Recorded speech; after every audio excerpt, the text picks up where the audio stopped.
Hey legends, Blake here with another video. And for today's video, I'm going to do something a little bit different. I've got a bit of a story time for you. I wanted to run you through my past couple of weeks why videos have been a bit slow, because it includes the fish keeper's worst nightmare and also greatest gift. Let's jump straight into the video. Okay, so it was a couple of weeks ago now where I was sitting at this very desk, typing away.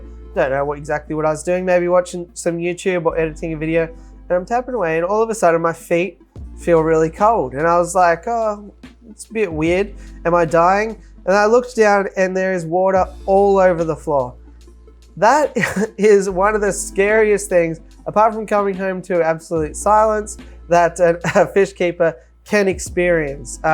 Immediately I'm looking around, where could this water come from? Has a canister filter burst a pipe? And unfortunately, on my big tank here next to me with the Saratoga and Oscars in it, there was quite a vigorous leak coming from one of the seams. It looked like over time, the actual inlet and outlet from the canister filters had sort of pulled one side apart. The silicone was very brittle, and you can always tell when silicone's on the way out because it starts to go a bit of a white color rather than sort of a more opaque color. But anyway, it had peeled the top corner of one of the corners of the tank off, and to the point where water was starting to run out of it very, very quickly. So what do you do from that point? And really the purpose of this video is to let you know what I did, so that it's an option if it ever does happen to you, but hopefully it never does. So immediately panicked, ran around in a circle, not knowing what to do. But the first thing I did is I grabbed my two jar changers that I used to drain down my tanks, put them in, and started draining the water out to the backyard, because the sooner the water was below the leak line, or the area where the leak was, the sooner water will stop going all over the floor. If the leak is at the bottom of your tank, you're in a bit more trouble, but luckily mine was about halfway up the tank. Then while that was draining down, I grabbed my shop vac, and I definitely recommend any fish keepers out there, get yourself a wet dry vac. And I started vacuuming up all of the water that was around the stand, on the floor, and soaking up into everything really. For that reason as well, if you are building a fish room from scratch, definitely paint or treat the bottom of your stands as well, so that they don't get water damage if something like this does happen. So as you can imagine, I'm frantically trying to suck up the water that already was on the floor and get as much water out of the tank as I possibly could. At that point, I drained it down to halfway, and it was a work night, and probably wouldn't recommend doing this, but it all got a bit too overwhelming. I'm not afraid to admit that. And I just waited to make sure that the leak was definitely stopped, and I just left the tank at halfway for the night. You know, I wanted to think clearly, come up with a good option, rather than just sort of maybe put it in the next biggest tank. I could put the Saratoga in the 4x2x2, but then that would mean that overnight it would eat the rainbow fish and tetras that were in that tank. So, you know, I didn't want to make a rash decision like that. So I got it to the point where it was stable. The filters were able to still run, which was good. And that would mean that the bacteria is still alive. All that's really happening is the water volume was halved at that point. The next day on my way home from work, I went through my local Bunnings to try and come up with an idea, like maybe there would be a kiddie pool, an Intex pool that I could try and set up. I'd have to find space for it, but these things are options. However, here in Australia, it's winter time, so those things aren't exactly on sale or readily available down here, and the ones that were just weren't really going to work for what I needed. The next best option was to put all the fish in the bathtub. It's a great way to put your family offside, although my kids actually did love the fact that the bathtub was full of fish. But yeah, if there's an issue with compatibility, which was definitely the case here, any of the other tanks here would have had other fish that I have to move out of the way, or they would have eaten the fish that were already in the other tanks. So in this instance, it meant using my bathtub as a temporary fish tank. Knowing that silicone curing time is about 7 days for the silicone that I was going to use, I knew that it was time to act, because I would be trying the patience of my whole family having the bathtub occupied for 7 days. Also, during this time, I took the canister filters and connected them up to the bathtub so that, again, the media was still moving and being kept alive, and I wouldn't have to have a crash and a restarted cycle. And another important thing is I actually made sure to put heaps of driftwood over the plug for the bath so that none of the fish sort of got a bit inquisitive and accidentally pulled the plug out, because I definitely didn't want to come home to a dry bathtub. So from that point, I got to work resealing the tank. I've shown how to do this in a video before. So in one of these corners will be a card if you've never done that before.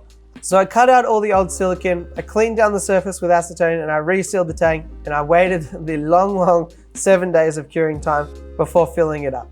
As part of looking at the tank, maybe with a bit more of a risk-averse mindset, I noticed that the top bracing, so this is a 4 foot by 3 foot aquarium, and it had 3 bars across the top.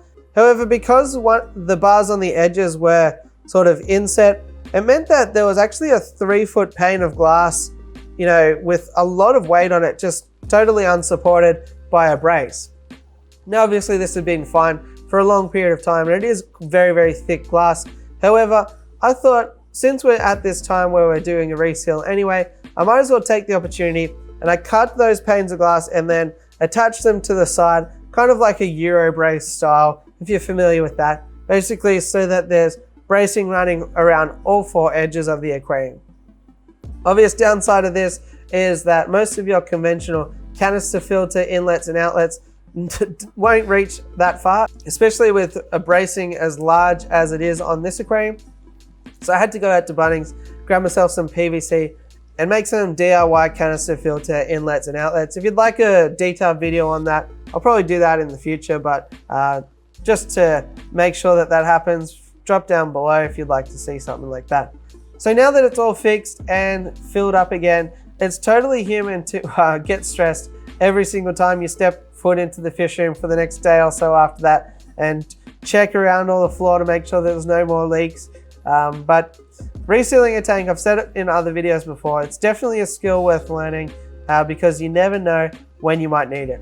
On average, silicon's going to last about 7 to 10 years on most aquariums, so before too long it will come up, and it's good to know sooner rather than later. So to summarize what to do in the event of fish keeper's worst nightmare, have a backup plan for the fish, don't panic, learn how to reseal an aquarium, and also have nets that are the right size for your biggest fish. So that is actually part of it. Part of the reason why I left it the first night, because I realized that I actually didn't have a net big enough for the Saratoga anymore. So I had to drop by my local sort of outdoor sporting store, Anaconda, and I picked up a kayak fishing net. So with all those trials and tribulations, you can imagine that my entire schedule for those weeks' videos was all up in the air. But the good news is that this week I've been stressed out with a whole nother thing. I got a message last night from a friend of mine whose brother was renovating a place nearby, and as part of that, it was a very expensive place, and the people in there purchased the place with a 8x2x2 aquarium in it and a 5 foot sump, and part of the deal was renovating it. They were supposed to actually smash up the aquarium, which is absolutely criminal, I think, and I'm sure most of you will agree with me. So he messaged me, he said, look, if you can get here with the trailer in the morning, we can load it up for you and you can figure it out from there, which of course, I'm gonna jump at that. How often does an 8x2x2 present itself to you for free? So I made a few late night phone calls to try and get myself a trailer, and I jumped at the opportunity. So with a tank that big, it can actually be quite a nightmare to actually try and maneuver it. So some tools that I use to actually move this aquarium are of course hand trolleys. It's also good to have some of the furniture dollies as well. I definitely use that for the actual 8x2x2 when I was getting it off the trailer. And anytime you're gonna move a large tank like that, take as much styrofoam straps and things like that as you can, because you can never have too many, and there's nothing worse than getting caught a little bit short and, you know, having a bit of a sketchy drive home. So it's really awesome that I was fortuitous enough to be in the right place at the right time. And now I've got a massive 8x2x2 aquarium and sump that I have to build a stand for, reseal it so that we don't run into the same issues as we did with the 4x3, and set it up, which will be actually the first time setting up a sump. So I'm really excited to bring you along for that. Let me know what you thought about this video. It'll probably be one of the more poor performing videos that I put out because, you know, there's not really much sort of education to it or anything like that. So it would really help me out for this one if you engage with it. Drop a comment, leave a like, and all those sorts of things, and I'll really, really enjoy that. And thanks in advance.